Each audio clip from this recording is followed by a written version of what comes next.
నమస్తే, welcome to our channel. నేను Aditya. Junior NTR man of masses.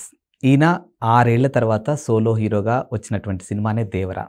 మరి 6 ఏళ్ల తర్వాత ఆయన యాక్టింగ్ ఎలా ఉంది? ఎందుకంటే RRRలో 2 హీరోలు ఉన్నారు కాబట్టి ఎవరి ఎలివేషన్ వాళ్ళకు ఉంది.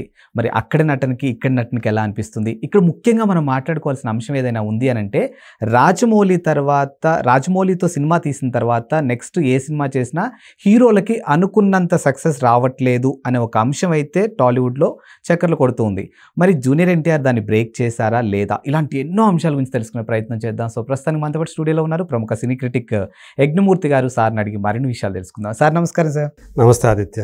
6 ఏళ్ల తర్వాత జూనియర్ ఎన్టీఆర్ దేవరాతో వచ్చారు, మధ్యలో RRR చేశారు, కాకపోతే అక్కడ డ్యూయల్ హీరోస్ ఉన్నారు.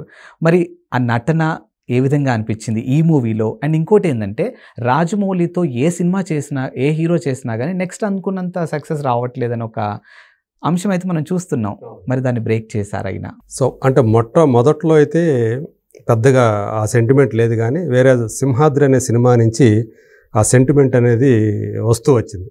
స్వయంగా జూనియర్ ఎన్టీఆరే బాధితుడు, రాజమౌళి బాధితుడు అని చెప్పేసి అప్పట్లో వినిపిస్తూ వచ్చేది. మళ్ళీ జూనియర్ ఎన్టీఆర్కి హిట్ రావడానికి మళ్ళీ రాజమౌళి కావాల్సి వచ్చాడు అనేది కూడా. ఎందుకంటే సింహాద్రి లాంటి ఒక తన విపరీతమైనటువంటి మాస్ ఫాలోయింగ్ పెరిగిపోయింది. అంటే అంతకుముందు జూనియర్ ఎన్టీఆర్ ఇమేజ్ వేరు, సింహాద్రి తర్వాత జూనియర్ ఎన్టీఆర్ ఇమేజ్ వేరు. సో ఆ స్థాయికి అతను పెద్ద స్టార్ అయిపోయాడు సింహాద్రితోటి.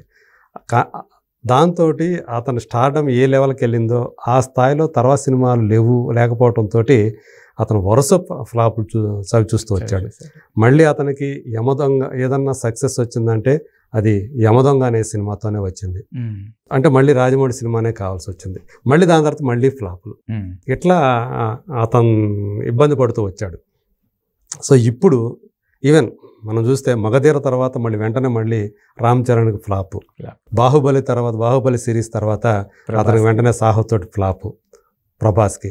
సో ఇట్లాంటివన్నీ కూడా ఉంది. ఇది అనేది ఒకటి మనకు తెలుసు, ఒక సెంటిమెంట్ లాగా మారిపోయింది.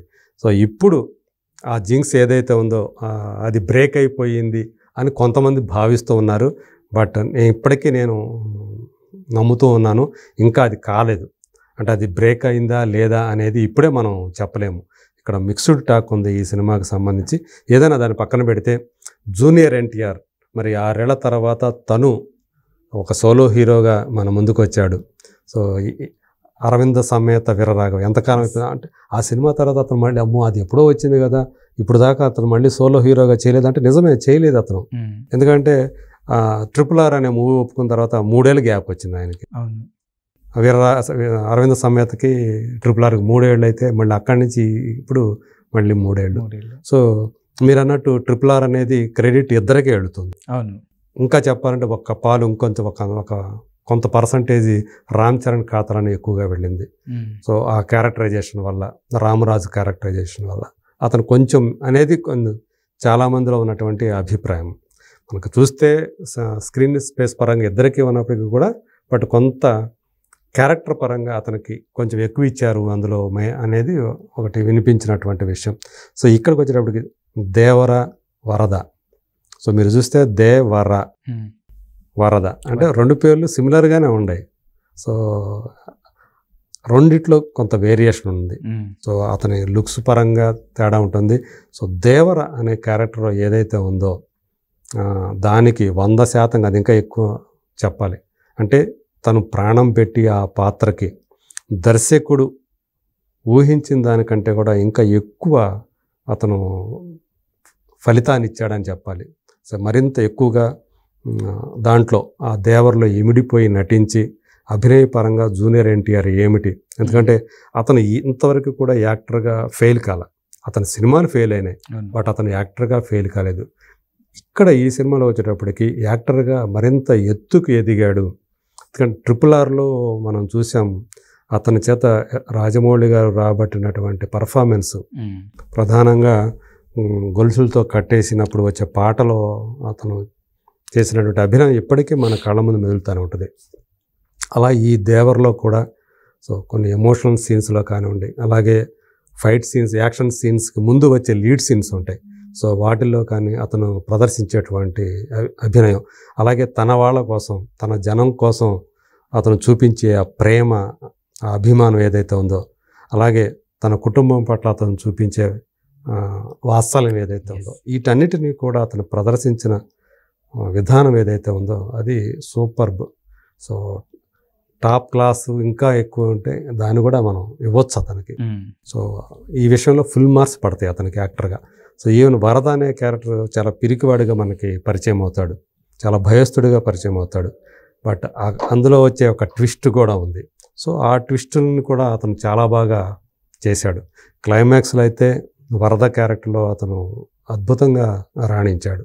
అలా తండ్రి కొడుకులుగా భిన్న పార్శ్వాలు ఉన్నటువంటి పాత్రలో అతను రాణించిన విధానం అయితే అమోఘమని చెప్పాలి. బట్ మరి కమర్షియల్గా ఎంతవరకు వర్కౌట్ అవుతుంది మీరు అడిగారు. ఇప్పుడు 6 ఏళ్ల తర్వాత సోలో హీరోగా వచ్చాడు కదా, మరి ఏంటి సక్సెస్ అయ్యాడా లేదా అనేది. నటుడిగా మాత్రం 100% సక్సెస్ అయ్యాడు. బట్ కమర్షియల్గా అనేక ఫ్యాక్టర్స్ ఉంటాయి. సినిమా మొత్తాన్ని తన భుజాల మీద మోసాడు. సో ఆ దేవర అనే పాత్రలో అట్లని సినిమా మొత్తం అతనే కనిపించలేదు ఈ సినిమాలో. దేవర పాత్ర పరిచయం అయ్యే లోపల ఈ లోపల మోర్ దెన్ 10 minutes పైనే సినిమా నడుస్తుంది. సో ఎత్తుగడ ఇవన్నీ దానికి రిలేటెడ్ సీన్స్ అన్నీ ఉంటాయి. సో 10 నిమిషాలు, పావు గంట తర్వాతే మనకి దేవర అనే పాత్ర పరిచయం అవుతుంది. సో ఏదేమైనప్పుడు ఇక్కడ టైటిల్ రోల్లో చాలా గొప్పగా రాణించాడని చెప్పాలి. సో చాలా ఎనర్జెటిక్గా కూడా మనకి కనిపించాడు. సో కొత్త జూనియర్ ఎన్టీఆర్ని ఈ సినిమాలో మనం చూసాము. సో తన అభిమానులు మాత్రం అతను నిరాశపరచలేదు. సో ఖచ్చితంగా తన అభినయంతో, అలాగే తన ఆ యాక్షన్, కాకపోతే డ్యాన్సులకే సాధారణంగా జూనియర్ ఎన్టీఆర్ ఫ్యాన్స్ ఎక్కువ అది డ్యాన్సుల పరంగా కూడా చూస్తారు.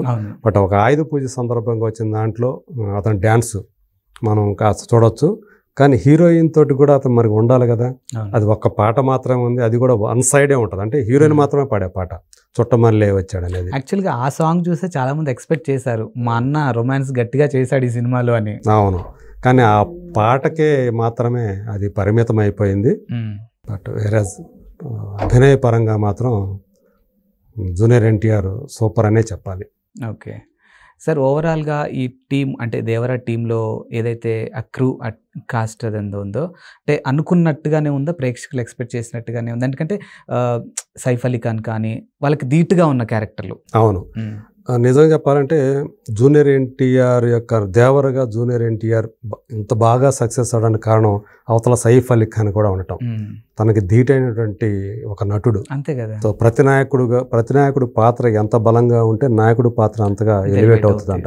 సో అట్లా మొదటి ఇద్దరు కూడా స్నేహితుల్లాగా మనకు కనిపిస్తారు. ఆ తర్వాత అతనిలోని ప్రతి నాయకుడు బయటకు వస్తాడు, భైరాతోటి ఇతను విభేదించడం. సో అప్పుడు వాళ్ళిద్దరం వచ్చే సన్నివేశాలు.